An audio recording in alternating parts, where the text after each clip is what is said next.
नमस्कार, मेरा नाम है ज्योतिका बेदी।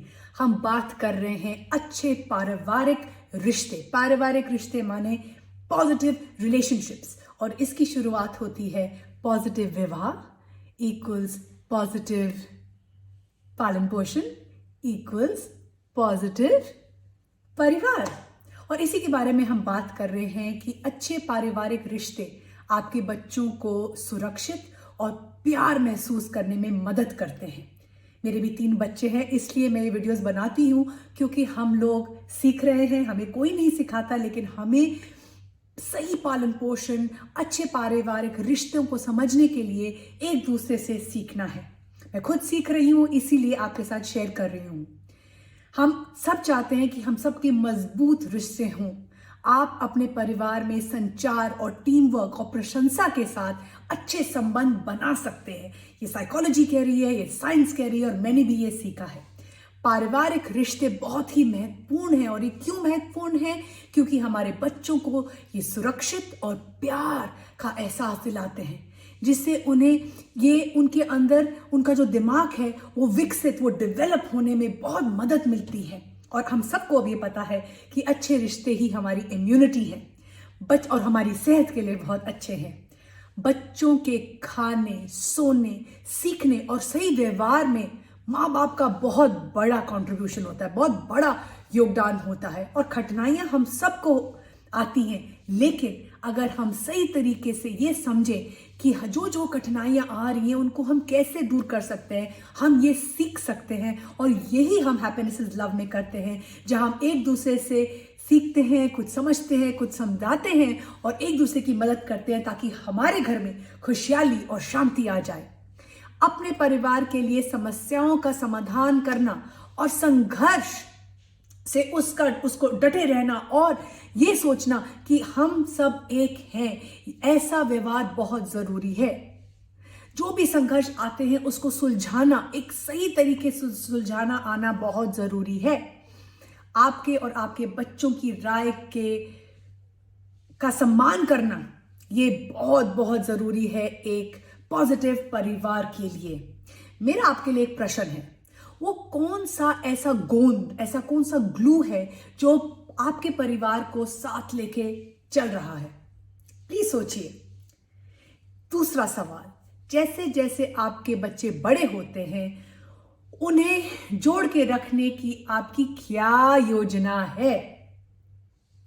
मैं यहां पर आपको बताना चाहती हूं कि क्वालिटी टाइम और फैमिली संबंध, फैमिली रिलेशनशिप्स और जो फैमिली क्वालिटी टाइम है ये बहुत जरूरी है।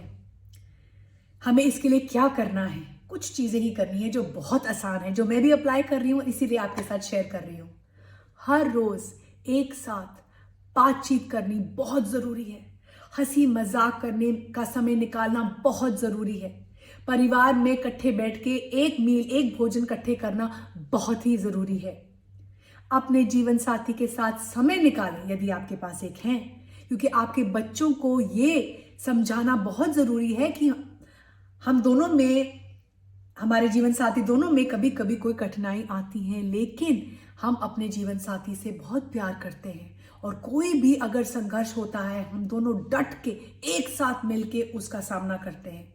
और लड़ाइयाँ भी होती है, लेकिन उस लड़ाइयों को हम कैसे सॉल्व करते हैं, कैसे रिजॉल्व करते हैं, वो सबसे ज्यादा जरूरी है। और एक हस्बैंड वाइफ का क्वालिटी टाइम एक साथ बिताना बहुत बहुत आवश्यक है। परिवार के रूप में नियम बनाने और मजेदार चीजें करनी, जिससे घर में हंसी मजाक और मजा हो, ये बहुत जरूरी है। दोनों जीवन साथी को ये चीज अमल करनी है। जीवन साथी जो भी कोई भी आपका कोई जन्मदिन आता है, कोई भी विशेष इवेंट आता है, उसमें बहुत जरूरी है कि उसमें बच्चों का भी निर्णय लिया जाए। छोटे बच्चे भी इन फैसलों में हिस्सेदार बन सकते हैं, और तभी ये फीलिंग आती है ऑफ वननेस। एक दूसरे को सुनने के लिए समय निकालें,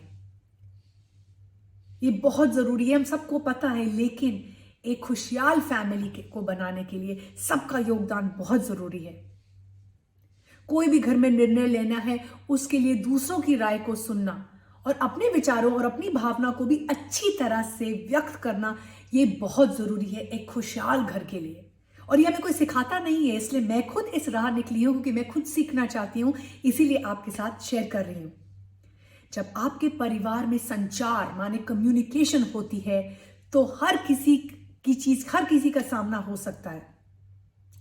हम इसको अच्छी तरह कोई भी प्रॉब्लम को सुलझा सकते हैं एक सम्मानित रूप में, एक इंपॉर्टेंट ऐसे वे में जहां पर सब ये फील करें कि उनका योगदान इंपॉर्टेंट है। और ये चीज बहुत मदद करती है जब हम एक दूसरे से ओपनली फ्रीली कम्युनिकेट करते हैं, अपनी दिल की भावनाओं को व्यक्त करते हैं। इसी से हमारे रिश्ते मजबूत होते हैं क्योंकि हमें सिखाया नहीं गया है अपनी भावनाओं को एक सही तरीके में कैसे शेयर करना है और एक्सप्रेस करना है। जब आपका बच्चा या आपका जीवन साथी बात करना चाहता है तो आप जो भी कुछ कर रहे हैं उस टाइम पे अपना ध्यान उन पे रखें और उनकी बात खुले मन से, खुले माइंड से उनकी बात सुने और समझें। अपनों को अपनी बात और अपनी भावना को अच्छी तरह व्यक्त करना हम सबको सीखना है। हम सबको लगता है हम अच्छी तरह व्यक्त कर लें, लेकिन कभी कभी गलती हो जाती है। मुझसे भी गलती हो जाती है जहां मुझे लगता है कि हाँ मैंने तो बहुत अच्छी तरह अपनी भावना को व्यक्त करा, लेकिन बच्चों के दिल में ठेस पहुंची या मेरे जीवन साथी को लगा कि मेरा तरीका सही नहीं था। कठिन चीजों के बारे में बात करने, खुले दिल से बात करने को सीखें। कोई गलती हो तो उसको स्वीकार करें, और अगर क्रोध, निराशा, भय या चिंता कोई भी चीज होती है उन भावनाओं को भी अच्छे तौर पे बताना। आप जैसे बताएंगे वैसे ही बच्चे सीखेंगे। ये याद रखना है कि गुस्से करने के बारे में गुस्सा सबको आता है, लेकिन गुस्से के बाद आप क्या करते हैं और गुस्से के बाद आपके रिश्ते कैसे आगे चलते हैं। क्योंकि कभी कभी हम गुस्से को इतना दिल पे लगा लेते हैं कि महीने बीत जाते हैं। कहीं कहीं परिवारों में मैंने देखा है कि लोग सालों साल अपने गुस्से को अंदर रख के घूंट पी लेते हैं, लेकिन अपने दिल की भावनाओं को अच्छी तरह व्यक्त नहीं करते, और इससे रिश्तों में दूरियां बढ़ती हैं। कठिन बातचीत जो है उसकी योजना बनाएं, जैसे कि सेक्स, ड्रग्स, शराब, कोई भी कठिनाई, जो भी कोई विशेष है जो आपके परिवार की कोई इंपॉर्टेंट वैल्यू है, उसको खुल के बात करें। ये जो मुश्किल कॉन्वर्सेशन, और हमने बहुत सारे वीडियोस बनाए हैं, मुश्किल है लेकिन बहुत ज़रूरी है अपने बच्चों से, अपनी फैमिली में ये डिस्कशन ओपनली करना। क्योंकि अगर हम अपने बच्चों को गाइड नहीं करेंगे तो कौन करेंगे, और फिर उनको गलत राय मिलेगी। अपने बच्चों और जीवन साथी की प्रशंसा करें, उनको प्रोत्साहित करें, ये बहुत ज़रूरी है। शब्दों और स्नेह से प्रशंसा करें। प्यार और प्रोत्साहित करना बहुत ज़रूरी है। सबको मोटिवेशन चाहिए लाइफ में, मुझे चाहिए, आपको चाहिए, हम सबको चाहिए, और ये हमें सीखना पड़ेगा। ये हमारे बच्चों को बहुत ज़्यादा मदद मिलती है, और अगर हम अपने बच्चों को रोज़ के रोज़ आई लव यू कहें ये, और उनको ये महसूस कराएं कि हर एक बच्चा इम्पॉर्टेंट है, ये बहुत बहुत ज़रूरी है एक पॉजिटिव फैमिली बॉन्डिंग के लिए। टीम वर्क और पारिवारिक संबंध हमारे सिर्फ प्यार से और टीम वर्क के रूप में ही होते हैं, और हर एक फैमिली मेंबर का इसमें योगदान है। ये अकेला कोई नहीं कर सकता। पूरी फैमिली को ये एक गोल बनाना है, एक मिशन बनाना है कि हम एक टीम की तरह कोई भी प्रॉब्लम आए उसको सुलझाएंगे, अच्छे तरीके से उसको हम सॉल्व करेंगे। घर पे फैमिली रूल्स बनाएंगे, सीमाएं रखेंगे जो हम सबको मदद करेंगे। अच्छे तरीके से हर कोई सिचुएशन सॉल्व हो सकती है। एक दूसरे को अगर हम सपोर्ट करेंगे, एक दूसरे के साथ हम अच्छा व्यवहार रखेंगे, तो हमारे घर में सिर्फ खुशहाली और शांति आएगी। मुझे उम्मीद है कि हमारे वीडियो से आप सबको कुछ ना कुछ प्रेरणा मिली होगी। प्लीज़ हमारे साथ शेयर करें, बिकॉज जब आप शेयर करते हैं तो हमारी प्रेरणा और मिलती है, हमें प्रेरणा और मिलती है, और हमें लगता है कि हम सही रास्ते निकले हैं। क्योंकि हर कोई ये चाहता है, ये आप चाहते हैं, मैं चाहती हूँ कि हमारे घर में खुशहाली रहे, सबके चेहरों पे मुस्कुराहट रहे, और अगर कोई ना कोई परेशानी आए, जो ज़रूर आएगी, उसको हम एक साथ मिलके एक यूनिट की तरह उसको फाइट करें, उसको रिजॉल्व करें, और घर में और शांति लाएं। Thank you, thank you, thank you. Keep smiling, keep shining, keep inspiring.